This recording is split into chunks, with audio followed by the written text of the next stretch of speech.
আমাদের জাতীয়তাবাদী দলের সিনিয়র যুগ্ম মহাসচিব অ্যাডভোকেট রুহুল কবির রিজভী। শরীয়তপুর জেলার বিশিষ্ট রাজনীতিবিদ জনাব নাসির উদ্দিন কালু ভাই, বিএনপি জাতীয় নির্বাহী কমিটির স্বাস্থ্য বিষয়ক সম্পাদক আমাদের ডাক্তার রফিকুল ইসলাম রফিক, শরীয়তপুর জেলা বিএনপির সাংগঠনিক সম্পাদক। প্রায় ৩৫ বছর পরে আমি আসি। 1991 সালে আমার মনে আছে, 1991 আপনাদের মনে আছে 29শে এপ্রিল চট্টগ্রামে উড়ির চরে এক প্রলয়ঙ্কারী ঘূর্ণিঝড় হয়েছে।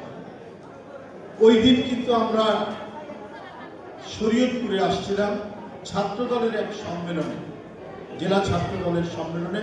প্রধান অতিথি ছিলেন তৎকালীন শিক্ষা প্রতিমন্ত্রী অধ্যক্ষ ইউনূস সাহেব। আমি ছিলাম ছাত্র নেতা হিসেবে প্রধান বক্তা, আর শরীয়তপুরের দুজন নেতা এটিএম গিয়াসউদ্দিন, পদ্মা পেরিয়ে টেরিয়ে, তখন তো আর রাস্তাঘাট ছিল না, ব্রিজ নেই, লঞ্চই একমাত্র যানবাহন। একটা ভিআইপি লঞ্চ ছিল, যেহেতু মন্ত্রী আসছিলেন, একটি শক্ত লঞ্চ, ওই লঞ্চে করে আমরা শরীয়তপুরে আসি এবং আজকে আসলাম ৩৫ বছর পরে। আর কালু ভাই দীর্ঘদিন ধরে এই জেলার নেতৃত্বে আছেন। উনি এবং আমি একই বিশ্ববিদ্যালয়ের ছাত্র। কালাম ভাই আমার অত্যন্ত প্রিয়জন ডাক্তার রফিকের বড় ভাই। আজকে আমরা এসেছি শহীদ রাষ্ট্রপতি জিয়াউর রহমানের ৯০তম জন্মবার্ষিকীর একটি অনুষ্ঠান, অর্থাৎ ফ্রি মেডিকেল ক্যাম্প। একজন এদেশের বরেণ্য রাজনীতিবিদ, একজন ঘরজন্ম মহাপুরুষ, একজন দেশের বিশিষ্ট রাষ্ট্রনায়ক, যার বিরুদ্ধে তার বিরোধী দলের লোকরাও কখনো একটি টু শব্দ উচ্চারণ করতে পারেনি, বিরোধিতার কারণে বিরোধিতা করেছে, কিন্তু তার সততা, তার নিষ্ঠা, তার দেশপ্রেম নিয়ে একটা কথাও কেউ কখনো বলতে পারেননি। তিনি হলেন মহান স্বাধীনতার ঘোষক, বহুদলীয় গণতন্ত্রের প্রবক্তা, আধুনিক বাংলাদেশের উপকার, শহীদ রাষ্ট্রপতি জিয়াউর রহমান। কেন আজও তার কথা মানুষ ভুলতে পারে না? বাপদাদা থেকে শুরু করে যারা বেঁচে আছেন, বয়সী মানুষ, তারা তাকে জানেন একজন এদেশের সত্যিকারে সৎ মানুষ হিসাবে, যোগ্য মানুষ হিসাবে।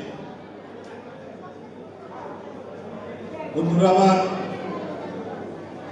সেই ব্যক্তিকে জনগণ কখনো পরিত্যাগ করতে পারে না। দেশের সকল সংকটকালে, ক্রান্তিকালে সেই সময় এই তরুণ সামরিক অফিসার যে দায়িত্ব পালন করেছে, অনেক রাজনীতিবিদ, অনেক কর্মকর্তাও তো ছিলেন, কিন্তু ওই দায়িত্বটা পালন করেননি।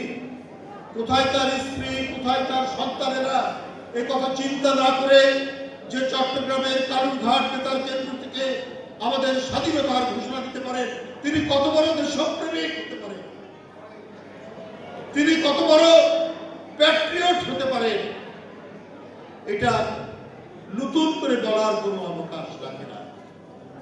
মানুষ যাদের কাছে প্রত্যাশা করেছিল যে স্বাধীনতার পর তারা দেশকে আরো ভালো করবে, আরো সুন্দর করবে, কিন্তু মানুষ যখন বঞ্চিত হয়েছে, তাদের প্রত্যাশা যখন পূরণ হয়নি, মানুষ যখন লাঞ্ছিত হয়েছে, অরাজকতার মধ্যে ডুবে গেছে, দুর্ভিক্ষের করাল দাসের মধ্যে দেশকে যখন ঠেলে দেওয়া হয়েছে, মানুষের যখন কোনো নিরাপত্তা ছিল না, রাত্রে মানুষ ঘুমাতে পারত না দুষ্কৃতিকারীদের জন্য, তাদের কারণে।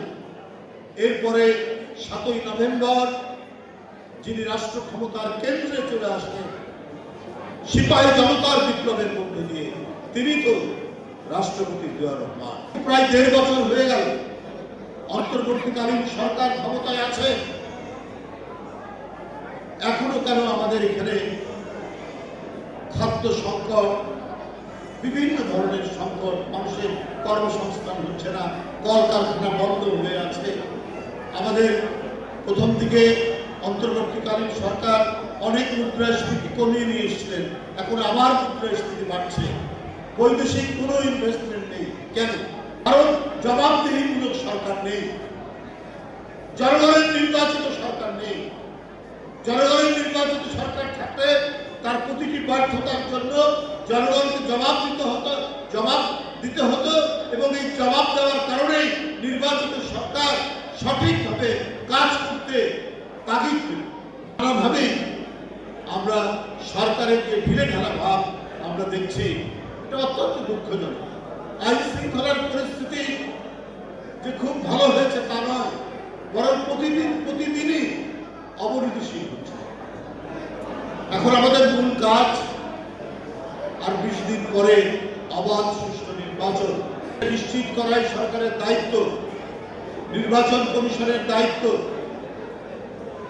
নির্বাচন কমিশন এমনভাবেই দায়িত্ব পালন করা উচিত যেখানে তার নিরপেক্ষতা নিয়ে কোনো প্রশ্ন না ওঠে। নানা কারণে নানা বিষয়ে নির্বাচন কমিশনের নানা আচরণে কিছু কিছু তো প্রশ্ন উঠছে। যে মানুষ 16-17 বছর ভোট কেন্দ্রে ভোট দিতে পারেনি, ভোট আগেই দিয়ে দিয়েছে মাফিয়া দলের কেউ কেউ, ভোট কেন্দ্রে ভোটারদের কোনো যাতায়াত ছিল না, এইভাবে 16-17 বছর চালানো হয়েছে। এখন মানুষ চায় নির্ভয়ে ভোট কেন্দ্রে গিয়ে তার পছন্দ মতো প্রার্থীকে ভোট দেবে।